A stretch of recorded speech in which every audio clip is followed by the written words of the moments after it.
আরবি ভাষার গুরুত্ব, ইসলামী ও জাগতিক দৃষ্টিকোণ। আরবি ভাষা ইসলামের মূল ভাষা। এই ভাষাতেই কুরআন নাজিল হয়েছে, হাদিস রচিত হয়েছে এবং ইসলামী ফিকহ বা আইন তৈরি হয়েছে।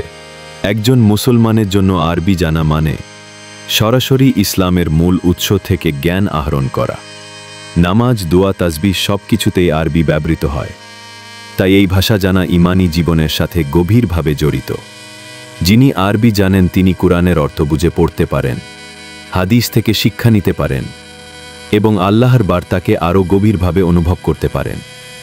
জাগতিক দৃষ্টিকোণ থেকেও আরবি ভাষার গুরুত্ব কম নয়। মধ্যপ্রাচ্যের দেশগুলোতে চাকরি, ব্যবসা বা উচ্চশিক্ষার জন্য আরবি জানা এক বিশাল সুবিধা। আরবি ভাষায় দক্ষতা থাকলে অনেক আন্তর্জাতিক সংস্থায়ও কাজ করার সুযোগ মেলে। সারাংশে বলা যায়, আরবি ভাষা শুধু ধর্মীয় নয়, জাগতিক উন্নতির পথও খুলে দেয়। তাই আমাদের উচিত এই ভাষা শেখায় গুরুত্ব দেওয়া।